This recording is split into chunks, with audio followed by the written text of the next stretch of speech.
خدائے مجسم۔ جتنا ہم یسوع مسیح کے بارے میں جاننا شروع کرتے ہیں تو ہم اتنا ہی اس خوف کا شکار ہو جاتے ہیں کہ اصل میں وہ ہے کون۔ میں مشل ہوں۔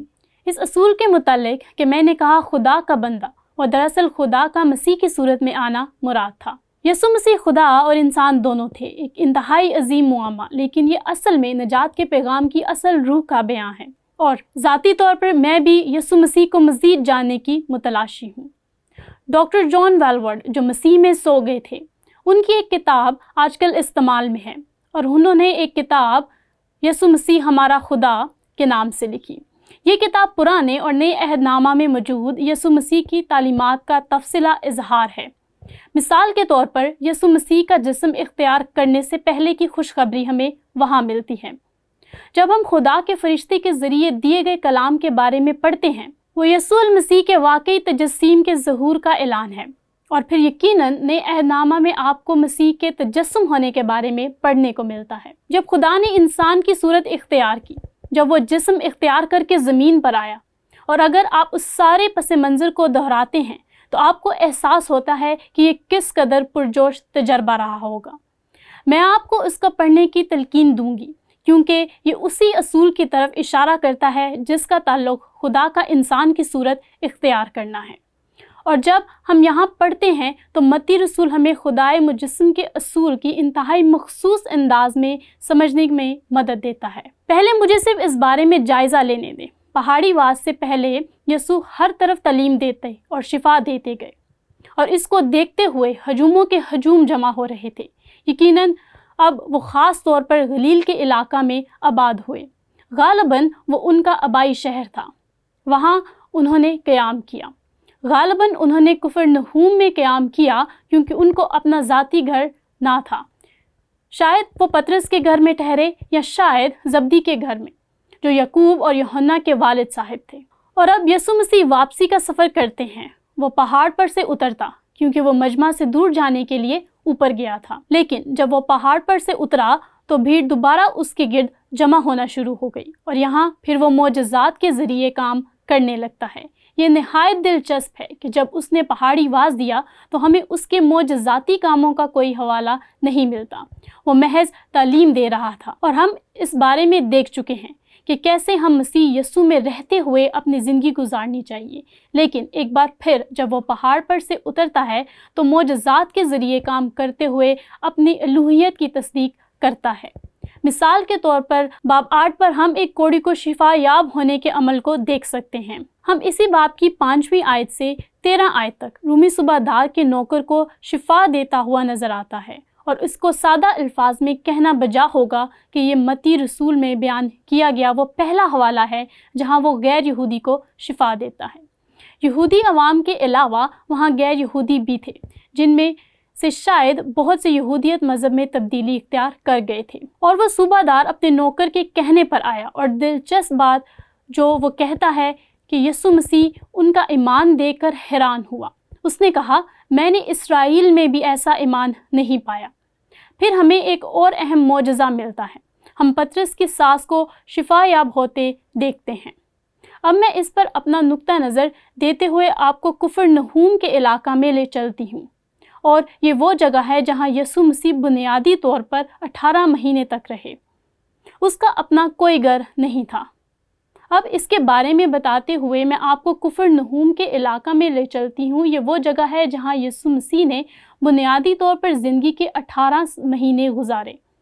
اس کے پاس اپنے رہنے کے لیے کوئی گھر نہ تھا، لیکن یقینی طور پر اس منظر میں ہم ان تمام گھروں کو دیکھتے ہیں جن کی بنیاد اس وقت کی تھی جب یسوع مسیح ان کے درمیان موجود تھے، اور یسوع شاید ان میں سے کسی گھر میں رہا بھی ہو، یا جیسا میں نے کہا کہ زبدی یا پولوس رسول کی ملکیت کی کسی گھر میں ٹھہرا ہو۔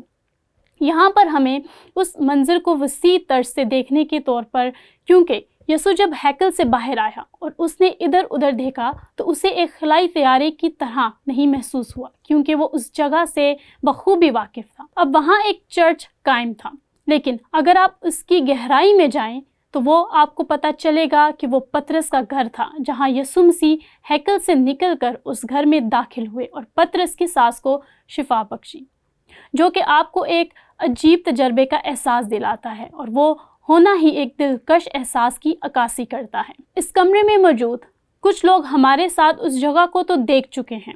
اب یسوع مسیح اپنے معجزاتی کام کو پھر سے شروع کرتا ہے۔ کیا ہوا؟ پھر سے تمام علاقے سے ہجوم اکٹھا ہونا شروع ہوا۔ ہم پڑھتے ہیں جب یسوع مسیح نے پطرس کی سانس کو شفا دی تو وہ پوری رات وہیں ٹھہرا رہا، اور لکھا ہے کہ وہ لوگ تمام علاقوں سے آئے اور یسوع مسیح ان سب کو شفا بخشی۔ ہجوم کے ہجوم اکٹھے ہو رہے تھے اور وہ ساری رات ان کو تعلیم اور شفا دینے میں مشغول رہے۔ پھر دوبارہ وہ لوگوں کے ہجوم سے گھیرے گئے، لیکن یسوع مسیح اب اس ہجوم سے دور جانا چاہتے تھے، اور انہوں نے ایسا کیسے کیا؟ وہاں پر اس دفعہ تھوڑے مختلف انداز سے ہم متی رسول کی لکھی گئی انجیل اس کا 8 باب اس کی 18 اور 30 آیت کو دیکھتے ہیں۔ جب یسوع نے اپنے گرد بہت سی بھیڑ دیکھی تو پار چلنے کا حکم دیا۔ جب وہ کشتی میں چڑھا تو اس کے شاگرد اس کے ساتھ ہو لیے۔ اب میں آپ کو تاریخ کے ایک دلچسپ حصہ سے آگاہ کرتی ہوں۔ اب میں آپ کو اس کے بارے میں بتانا جا رہی ہوں جو کہ اب یسوع کی کشتی کے نام سے کہلائی جاتی ہے۔ آپ اس کشتی کے بارے میں دیکھنے جا رہے ہیں جو ساحل کے کنارے ڈوبی ہوئی دریافت کی گئی، اور وہ یسوع کے زمانہ میں ہی اس کشتی کا سراغ لگا چکے تھے۔ ہم یہ نہیں کہہ رہے کہ وہ کشتی کوئی خاص کشتی تھی جس میں یسوع مسیح چڑھا، لیکن وہ ہوگی، وہ اسے یسوع کی کشتی کہہ کے بلاتے تھے، اور دراصل سادہ الفاظ میں یوں کہتا ہوں کہ وہ کشتی 30 ہاتھ لمبی اور 12 ہاتھ چوڑی اور 5 ہاتھ گہری تھی، اور وہ ایک اچھے خاصے وزن کی کشتی تھی۔ اور جب اس نے شاگرد اس کے کشتی میں چڑھے تو آپ اس بات کا اندازہ کر سکتے ہیں کہ وہ سب میں پطرس بھی ان کے ساتھ تھا، اور اندریاس، یعقوب اور یوحنا، اور شاید نتنیل، یقیناً کچھ اور بھی۔ لیکن یہ کشتی کافی بڑی ہوگی، اور اتنی بڑی تو ضرور ہوگی کہ یسوع اس میں سو سکے۔ اور یہاں پر ہم انسانی سرشت کی آگاہی کے اظہار کے ایک حیرت انگیز منظر کو بھی دیکھتے ہیں۔ وہ تھک گیا اور پھر سو گیا، اور ہم اس بارے میں پڑھ چکے ہیں۔ وہ اپنی کشتی میں چڑھا، اس کے شاگرد اس کے ساتھ ہو لیے، لیکن فوراً سے اس ہولناک تجربے پر غور کریں، فوراً سے، اور ذرا اس بات کو تھوڑا سا زیادہ کھینچتی ہوں، آج بھی اچانک سے کسی بھی دن اونچی لہروں والا طوفان گلیل کے سمندر میں آ سکتا ہے۔ یہ اس وقت بھی ہوا اور یہ آج بھی ہوتا ہے۔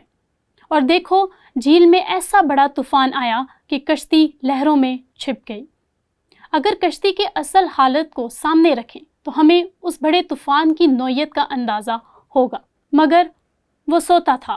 انہوں نے پاس آ کر اسے جگایا اور کہا، اے خداوند، ہمیں بچا، ہم ہلاک ہوئے جاتے ہیں۔ اور اس بات پر ذرا اور غور کرتے ہیں۔ جب انہوں نے کہا خداوند، تو اصل میں سادہ الفاظ میں مالک کہنا چاہ رہے تھے۔ وہ یقینی طور پر نہیں جانتے تھے کہ یسوع کون تھا اور کون ہے، اور ہم نے اس کے بارے میں پڑھا جو کہ ایک معجزے کی صورت میں واقع ہوا، اور وہ معجزہ یہ ہے۔ متی کی انجیل اس کے 8 باب کی 26 اور 27 آیت میں دیکھتے ہیں، اس نے ان سے کہا، اے کم اعتقادو، ڈرتے کیوں ہو؟ آپ دیکھتے ہیں کہ وہ نہیں جانتے تھے کہ اس وقت کشتی میں کون سو رہا تھا۔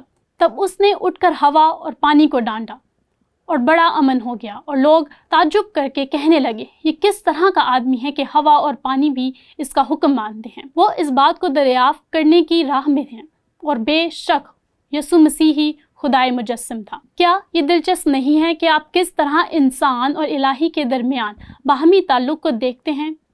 یسوع مسیح مکمل انسان ہونے کے ساتھ مکمل خدا بھی تھے، اور اس بات کو سمجھنے کی کوشش کرنا ہمارے تصور میں موجود کسی بھی چیز سے باہر ہے، لیکن یہ حقیقت ہے۔